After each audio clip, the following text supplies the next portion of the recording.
आज की ये प्रेस कॉन्फ्रेंस जो है ये एक नेशनल इशू को लेकर यहाँ पर एज पर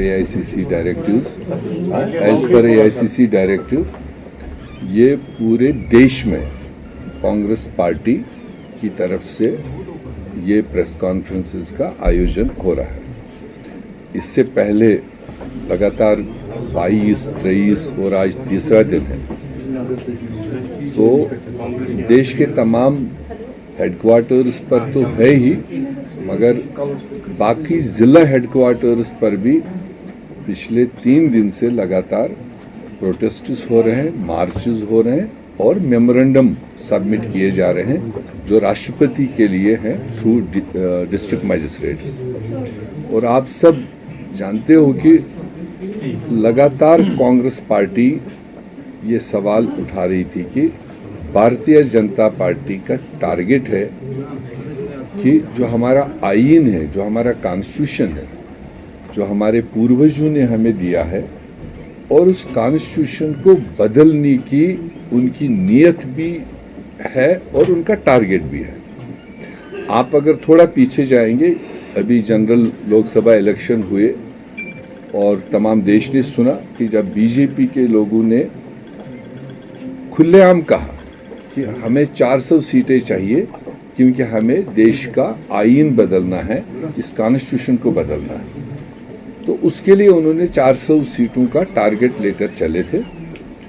और वो कॉन्स्टिट्यूशन क्यों बदलना था, उसमें उनको एलर्जी क्या है? वो एलर्जी ये है कि इस आईन ने हमारे पसमानदा लोगों को, हमारे शेड्यूल कास्ट, शेड्यूल ट्राइब और अदर बैकवर्ड क्लासेस को कुछ रियायत दिए हैं ताकि वो भी बाकी समाज के साथ आगे बढ़े। वो जो कंसेशंस है, वो जो रिजर्वेशंस है, वो ख़त्म करने के टारगेट से वो जब और कोई रास्ता नहीं लगा तो इसलिए टारगेट उन्होंने किया है कि हमें 400 सीटें मिले और 2/3 मेजॉरिटी के साथ में, तभी हम इस काबिल होंगे कि हम उस कॉन्स्टिट्यूशन को जो भीमराव अंबेडकर साहब ने दिया है इस देश को, उनके साथ एक टीम ने दिया है, उसको कैसे बदल दें। तो थैंक गॉड देश समझ गया, पब्लिक समझ गया, 140 करोड़ लोग समझ गए उनकी नीयत। तो जनरल इलेक्शन में 400 तो दूर की बात है और देश ने उनको 240 पर लाकर खड़ा कर दिया। एक हिसाब से मुल्क के लोगों ने, नॉर्थ, साउथ, ईस्ट, वेस्ट, तमाम लोगों ने कॉन्स्टिट्यूशन के सपोर्ट में, कॉन्स्टिट्यूशन के हक में वोट दे करके जो कॉन्स्टिट्यूशन की मतलब खिलाफत करने वाले थे उनके अगेंस्ट वोट दिया, तो 240 पर लाकर खड़ा कर दिया। और एक हिसाब से उनको दिल्ली में सरकार बनाने के लायक ही नहीं बनाया कि कम से कम दिल्ली में सरकार बनाने के लिए 272 मेंबर की जरूरत होती है, तो 240 दे करके उनको आउट ऑफ गवर्नमेंट कर दिया। वो अलग का बात है, बदकिस्मती की बात है कि 2 बैसाखियां उसको मिली आंध्र प्रदेश से और बिहार से, कुछ अपने वेस्टेड इंटरेस्ट को लेकर, अपने कुछ कंडीशन को लेकर वो समर्थन में आए और वो फिर हमारे ऊपर बैठ गया, फिर डिक्टेट कर गया। मगर जो टारगेट उनका था, जो नीयत उनकी थी, वो उनके दिल से अभी नहीं जा रही, जिसका आपको अभी हाल ही में 1 हफ्ता पहले लोकसभा और पार्लियामेंट में दिखाई दिया। इश्यू अपोजिशन का था, अडानी पर मामला है, उस पर बहस करो, देश में उसकी कार्रवाई हो। जो अमेरिकन एजेंसीज ने उसको इन्वेस्टिगेट करके जिन मामलों में पाया है वो हिंदुस्तान से कनेक्टेड है और हिंदुस्तान की सरकार को अपना कानूनी कार्रवाई करके इन्वेस्टिगेशन करनी चाहिए और कानून को अपने काम करना चाहिए। नहीं होने दिया, सुनने ही नहीं दिया, पूरी अपोजिशन को बाहर कर दिया। और इत्तेफाक से 2 दिन का पार्लियामेंट में बहस था 75th ईयर ऑफ कॉन्स्टिट्यूशन, 75 साल पूरे होने के उपलक्ष्य पर, उस मौके पर 2 दिन का स्पेशल सेशन था और उस पर तमाम पार्टियां अपनी राय कॉन्स्टिट्यूशन की इफादियत के बारे में सुना रहे थे। और ऑटोमेटिक सी बात है, जब कॉन्स्टिट्यूशन को लेकर आप बात करोगे, वो कोई भी मेंबर पार्लियामेंट हो, उसको शुरुआत तो होनी है बाबा राव अंबेडकर से, क्योंकि वो उसका निर्माता रहा है, उसको father of the constitution of India कहा जाता है। तो उस नाम के बगैर तो कॉन्स्टिट्यूशन को नाम लेना ही अधूरा है। तो जब ये सिलसिला चला, होम मिनिस्टर जब वापस अपनी बारी पर आया, तो आप सब ने विटनेस किया होगा, तो वो तो उसकी अंदर की जो नियत थी वो बाहर आ गई। जो उनका जलन था कॉन्स्टिट्यूशन को लेकर, भीमराव अंबेडकर साहब को लेकर, वो उसको साफ जलका जब उसने चिल्ला चिल्ला के कहा कि जब तक आप, जितनी बार आप भीमराव अंबेडकर, भीमराव अंबेडकर, भीमराव अंबेडकर, भीमराव अंबेडकर, भीमराव अंबेडकर कह रहे हो, इतनी देर आप भगवान भगवान भगवान कहते तो आपको 7 जन्मों तक स्वर्ग मिलता। तो आखिरकार उसका अंदर का जो हिना था, जो जो जो नफरत थी, जो उसकी जलन थी, वो बाहर झलक गई। तो जब उसने as a home minister, father of the constitution, उनको डिसरेस्पेक्टफुली और उनको इस तरह से उन्होंने पेश किया, तो कॉमन सेंस की बात है, तो देश नहीं बख्शेगा, सो अपोजिशन भी नहीं बख्शेगा। सो कांग्रेस पार्टी की इनहेरिटेड ड्यूटी है, जिसने इस देश को आज़ादी दिलाने में रोल प्ले किया, जिसने इस कॉन्स्टिट्यूशन के निर्माता, उसमें 90% कांग्रेसियों का, उस वक्त के कांग्रेसियों का रोल रहा है। और अब जब आज का होम मिनिस्टर, जो हमारे नेता राहुल गांधी जी पूरे देश में चिल्ला चिल्ला के कह रहे थे, जो वो कॉन्स्टिट्यूशन दिखा दिखा के कह रहे थे, किसी माइका लाल की हिम्मत है इसके साथ छेड़ने की, देश नहीं बख्शेगा। और अल्टीमेटली वो बात साबित हुई कि कितना इनको नफरत इस चीज से है। तो वो कह गए, और उसको लेकर के पूरा देश और पूरी कांग्रेस पार्टी, पूरा इंडिया गठबंधन इकट्ठे मिल करके तब से डिमांड कर रहे हैं कि होम मिनिस्टर को हक नहीं बनता है, अमित शाह को इस देश का होम मिनिस्टर रहने का कोई हक नहीं। क्योंकि जो होम मिनिस्टर की कुर्सी पर है, जिसको आईन का तहफ़्फ़ुज़ देना, आईन के तहत में देश को चलाना है, जब उसके मन में ही आईन और आईन बनाने वालों के खिलाफ इतना नफरत है, तो वो कैसे इंसाफ दे सकता है। तो इसलिए हमारी लगातार, वो चाहे प्रोसेशंस है, चाहे मार्चेस है, चाहे प्रेस कॉन्फ्रेंसेस है, ये एक अभी शुरुआती पड़ाव है।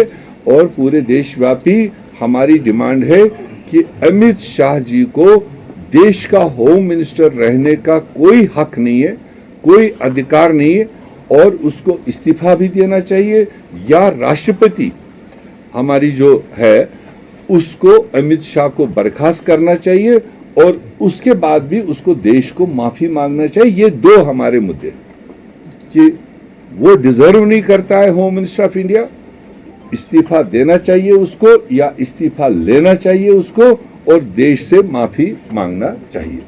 ये हमारा आज का सेंट्रल आइडिया है, जिसको लेकर के पूरा देशव्यापी आप लोगों के माध्यम से ये बात कांग्रेस पार्टी, इंडिया अलायंस अपना जोरदार तरीके से उठाने की कोशिश करे।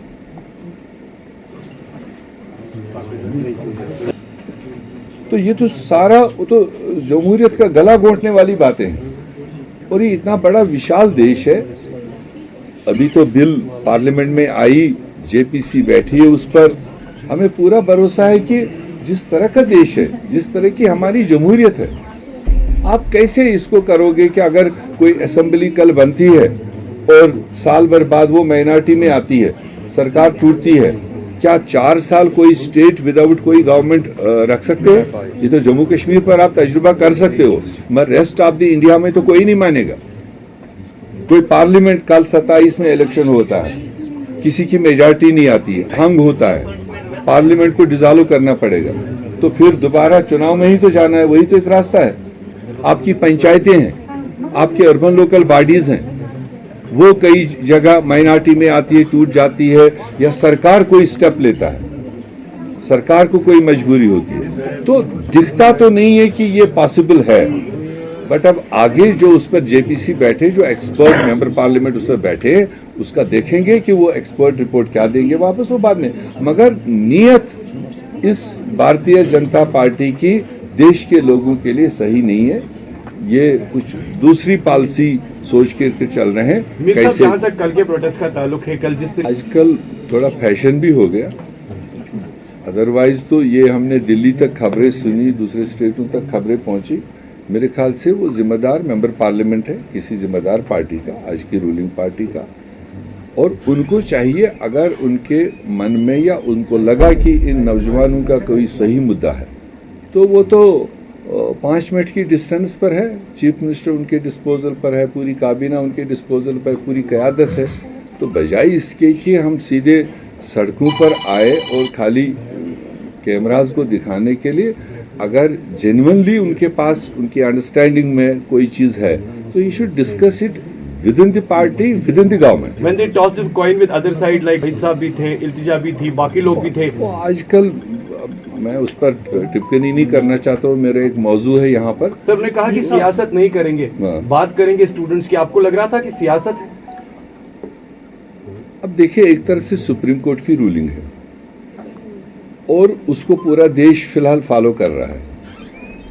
दूसरी तरफ से हमारी पार्टी, हमारा रेजोल्यूशन, हमारी कमिटमेंट है, इसीलिए इस तरह की चीज़ों को एड्रेस करने के लिए इसमें हर एक आदमी के पास अपनी एक फिगर है, पॉपुलेशन फिगर अपनी अपनी है, तो इसीलिए परसेंटेज को लेकर वो परेशानी है। तो उसका बेस्ट इलाज है जो हमारी पार्टी ने दिया, मेरे नेता राहुल गांधी जी ने दिया, कि देश में कॉस्ट सेंसस होनी चाहिए और वो कॉस्ट सेंसस इन सारी बीमारियों को दूर करेगा।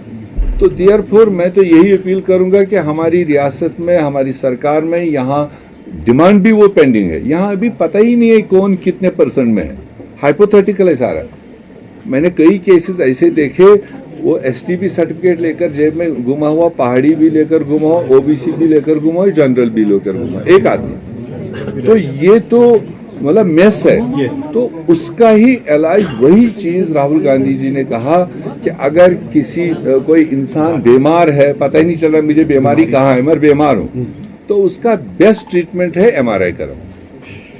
तरुण चुग ने बयान दिया है कि वज़ीर आला उमर अब्दुल्ला को फिलफौर इस्तीफा देना चाहिए, क्योंकि लोगों के मुश्किलात, ये उनके अल्फाज है कि लोगों के मुश्किलात हल नहीं हो रहे हैं। लोग तो 10 साल से वो थे, तो जो उन्होंने मुश्किलात पैदा किए हैं, जो जहन परेशान किए, दिमाग परेशान किए, तो तब कौन सा वो इस्तीफा देने के लिए तैयार थे? तो अभी तो शुरुआत है। अभी तो उमर अब्दुल्ला साहब जुमा 8 दिन हो गए सरकार में, और कितने सारे इश्यूज हैं अंदर से।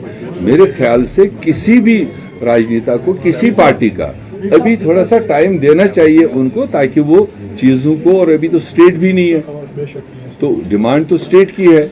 यूटी की सिचुएशन डिफरेंट है चीफ मिनिस्टर को डील करने की, फुल फ्लैश स्टेट नहीं है।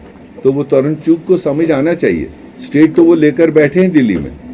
अगर वो यहाँ के इश्यूज को हल करना चाहता है, कमिटमेंट है देश के प्राइम मिनिस्टर की कि जैसे चुनाव होगा हम इलेक्टेड नुमाइंदों से बात करके स्टेट रेस्टोर करेंगे। अब तो हो गए 3 महीने। स्टेट अगर अमेंडेड फॉर्म में आता है तो क्या कांग्रेस वो बात की बात है, बात की पहले कुछ तो आए सामने, जब पहले कुछ आएगा तब ना हम बोलेंगे कि इसमें काम क्या है, ज्यादा क्या है। तो फिलहाल तो डेफिनेटली, क्योंकि इन्फ्लेशन भी काफी ज्यादा, ये वर्ड मुझे कहना चाहिए, ये वर्ड मुझे कहना चाहिए, आपने बोल दिया, यही तो हकीकत है।